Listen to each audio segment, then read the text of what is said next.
What's up everyone, welcome back to more Reddit stories about entitled people, crazy people, and all that kind of stuff. So let's get into today's Reddit posts.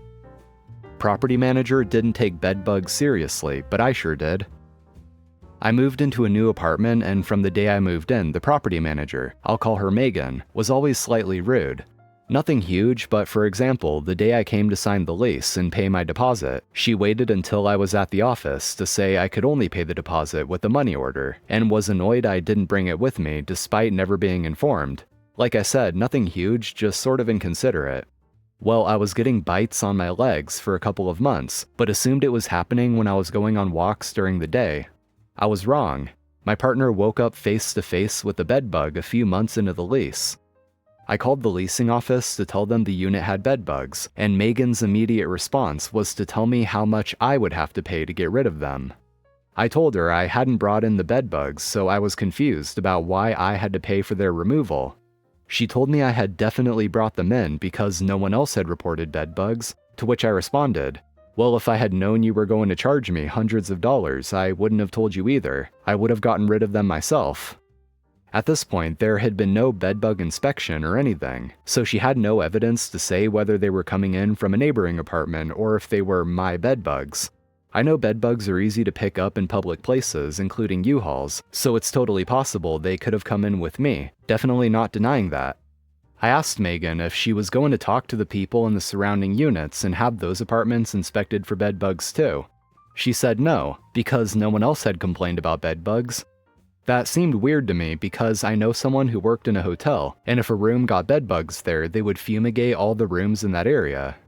I told Megan I would be happy to inform my neighbors myself that they should be on the lookout, and she asked me not to. Here's where she really pissed me off. I'm trans, and my legal name is my dead name, which I told her the day I moved in and saw her make a note of my chosen name in my file. She texted me and referred to me by my dead name, again telling me the bedbugs were mine and I shouldn't take any action with the neighbors. I corrected her on my name and all she said was, "Sorry, that's what's in my file." She'd called me the right name before, so it really felt like she did it on purpose to be cruel. The exterminator came and did treatments over the course of weeks, but I ended up having to buy a clothing steamer to murder the bedbugs myself because the exterminator's methods didn't get rid of them. Well, I was getting home from work one day and saw Megan around the property, obviously giving some prospective residents a tour. I immediately started scheming in my head, thinking about things I could have said, but figured I had missed my chance. I was wrong. I got dressed for the gym and walked down to the parking lot, and lo and behold, she was right at the base of my staircase about to show the prospective renters an apartment in my building. I got so effing excited. I walked past them with the biggest smile on my face and said in the loudest, cheeriest voice I could, "Thank you so much for your help with the bedbug situation, I appreciate it so much." Her jaw dropped. It was incredible. She texted me about 15 minutes later, pissed. She said something like, "If you have a problem with me, you can talk to me about it in private." I responded, "Oh, oops, I didn't realize bedbugs were such a big problem, I just wanted to say thank you." Those people did not end up renting from her. Oops. Edit. This happened in 2022 and I've moved out since then, so Megan is no longer my concern. Physically detained by store employees for suspected shoplifting, which I did not do, with no evidence or reasonable suspicion. I was shopping at a department store near closing time when the PA announcement came on saying they were closing. I changed my mind about some of the items in my basket and put them back on the shelves. I purchased the few remaining items and went to leave. At the exit, I was stopped by a group of about 6 or 7 employees demanding to search my shoulder bag. I had done absolutely nothing wrong and felt like I was being unjustly discriminated against. I had noticed one of the middle-aged women frowning at me and following me around when I had entered the store earlier, and was pretty sure this was a result of her profiling me. I was infuriated and humiliated. I knew I had done nothing wrong and was sure that the security footage would back that up. So instead of letting them search my bag, I asked them what grounds they had to believe that was warranted. It is my understanding that in order to search a customer's bag, employees must have reasonable grounds to do so, i.e. witnessing theft or suspicious behavior. When I asked them what grounds they had to believe that a search was warranted, none of them had any answer. I asked if they'd seen me steal or conceal something, or if they'd witnessed me behaving suspiciously. None of them had any answer. They eventually just began answering everything I said with, "It doesn't matter, we reserve the right to inspect bags," while pointing to a sign they had posted at the exit. Sign said, "We reserve the right to inspect all large bags, purses, backpacks, etc." I said, "Okay, I understand that's your right, but I believe that legally you need to have reasonable grounds for a search like that. I'm wondering what your grounds are here." And suddenly, one of the middle-aged white female employees went absolutely Karen-style ballistic on me. She went from 0 to 100 in a split second and started amping all of her coworkers up with her into a frenzy. She screeched that my full basket of items had all disappeared, while circling me so that she was always behind me whenever she was yelling at me. I was stunned, and calmly explained that I had put several items back after changing my mind about them. I also mentioned that there were cameras all over the store that certainly had footage of every single thing I'd put in my basket, and every single thing I'd put back on the shelves. I glanced around in that moment to be sure, and saw large security cameras all over the roof of the store. I asked them to review their security footage to see that I had indeed put those items back, which they refused to do. The Karen woman kept yelling that I had taken the items. I asked if they had actually witnessed me take these items, which they did not answer. Karen woman just kept scream ranting at the back of my head that my items had disappeared, and that if I didn't let them search me, they'd call the police. A quick review of security footage would have instantly accounted for everything I had touched in that store.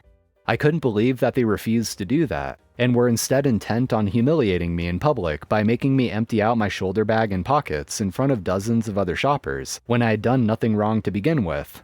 When I pushed for them to review security footage to prove my innocence, they again threatened to call the police if I did not comply. At this point, I had begun to feel incredibly uncomfortable with the intense arousal of the store employees. Talking calmly and quietly was doing nothing to diffuse the situation or move towards a resolution, so I gave up and expressed my desire to leave the store. The employees instantly started freaking out. A few ran, literally, to call the police. Several others began pressing in around me in a tightening semicircle, and 3 or 4 young men blockaded the exit and told me I wasn't allowed to leave.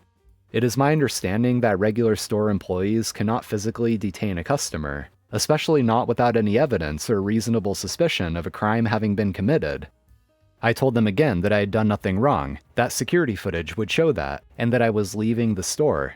I attempted to slowly slide past them by squeezing up against the doorframe. They grabbed my arms and pushed me with their chests and bellies and manhandled me back into the store. One of them told another one to lock the doors. I began to feel panicked at this point. Being physically detained in a locked store by a group of angry men twice my size, who were absolutely intent on their weird vigilante justice and my guilt, which they were refusing to produce any evidence or reasonable suspicion of, and who were also refusing to review the evidence that was there, security footage, which proved my innocence, and while we waited alone in a store after hours for the police to attend. In my mind, this all added up to them becoming violent. I was also pretty sure that my rights were being violated, and that I was well within my rights to leave the store. My body snapped into fight or flight mode and chose flight. As one of the male employees moved to lock the doors to prevent me from leaving, I jostled past them attempting to leave. I mostly just used my shoulders and body weight to try to slide around them. I didn't shove or grab them with my hands. The employees immediately started yelling, "Assault! Assault!" and shoved and grabbed and pushed me around trying to keep me in the store. I am a slender and small female, and all of those young men were much, much larger than me. I managed to make it past them mostly because they were slower than me. I pushed their arms out of the way and quickly ducked under them and rushed out to my car.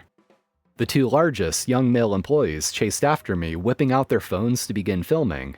As I reached my car, I unlocked it and tried to quickly get in, but the largest guy, who was at least twice my size, shoved himself up against my body between the driver's seat and me. I tried to move around him, but he started pushing me out of the way with his belly and chest. I guess thinking it didn't count as pushing if he used his body and not his hands. I kept asking him to move, saying that I was leaving and that he didn't have any right to do this. He didn't respond, just put his phone up to my face to record me. I ducked under him and tried to get into the driver's seat, but when I tried to close my door, he grabbed onto the window and wrenched the door open as far as it would go, and kept pulling. I told him to stop, that he was going to break the glass. He decided instead to press himself up against my body again, but this time mostly in the car with me, preventing me from closing the door and/or driving. I was so f***ing uncomfortable, terrified, and disgusted. This may not be something that men reading this will entirely understand, and to be fair, it is difficult for me to fully explain the impact. But as a woman, and like many if not most other women in this world, there are no words for how horrifying this kind of violating intrusion of personal space is. I panicked and tried to shove him off of me with my hands and feet, but ended up mostly having to use my shoulders and body as I struggled to my feet, because he was so huge and was basically just sitting/laying on me. I managed to squirm past him and got outside and tried to close the door, which he also wouldn't let me do. He stood in the way and wrapped his hands around the door frame so that if I closed the door, it would close on his hands. I was beyond terrified at this point. I grabbed his hands and tried peeling them off of my car, yelling at him to stop and leave me alone. I tried to use my back to push his body away at the same time. He was absolutely massive, so this obviously wasn't doing much. A man entering his vehicle nearby heard my yelling and came over, looking concerned. "What's going on?" he asked. The employees faltered and paused what they were doing for a moment. The large employee was distracted and slackened his grip on my doorframe, and I was able to quickly remove his hands. I locked the door while he was distracted by the other man and closed it. "These men are assaulting me and preventing me from leaving," I said. I told the man that they thought I'd stolen something and were demanding to search my bag. The man's demeanor instantly changed. He started laughing and said, "Oh, well, if you're innocent, then why won't you let them search you, huh?" I told them that I hadn't taken anything and that there was security camera footage which would show that, but the store employees were refusing to review it. "It's the principle of it," I said. "I deserve to have my legal rights respected as much as anybody else. Standing up for my rights doesn't mean that I'm guilty of committing a crime." The man just kept laughing. "I tell you what, you're lucky it's those guys instead of me right now. You sure as hell wouldn't be going anywhere if that was me right now." He then went back and leaned up against his truck to watch. "Cool, a citizen's arrest," he said between laughter. The two employees that had followed me to my car seemed bolstered by this, and turned back to me with renewed confidence. It is my understanding that in order to perform a citizen's arrest, the suspect must be made aware that they are being placed under citizen's arrest and are being held until the police arrive.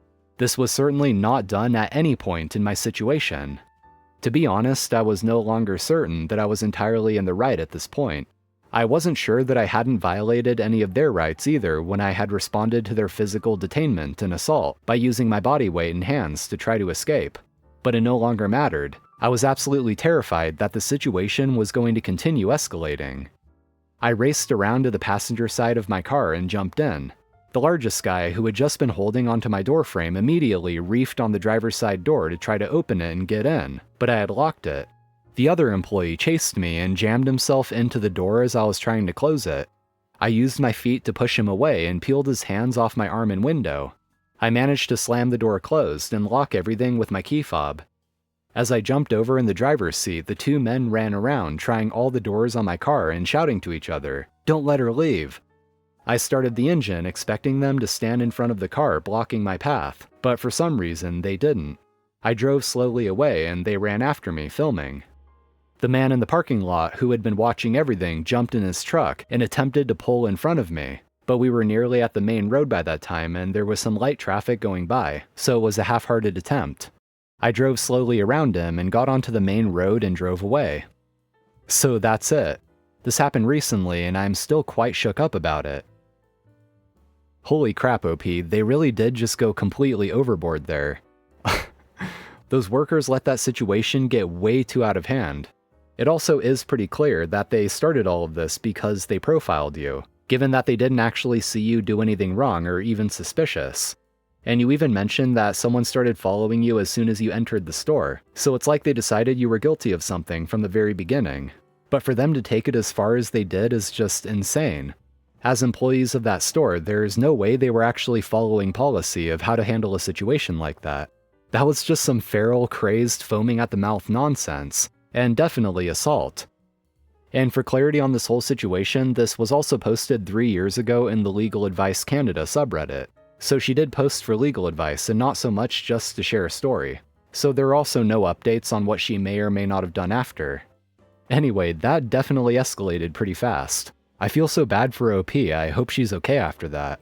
If I was working there and I saw this happening, I'd just be thinking, man, I do not get paid enough for this shit. You think I'm gonna chase down and try to apprehend a suspected shoplifter? No way in hell. Your job is to mop floors, bro. You're not exactly trained to fight the customers. But in all seriousness, if I was there, I'd probably be trying to tell these dudes to chill the heck out. You're not qualified for this. Leave the poor girl alone. And I'm pretty sure with most grocery store franchises, the workers are told that if they see a shoplifter, they're not allowed to physically intervene.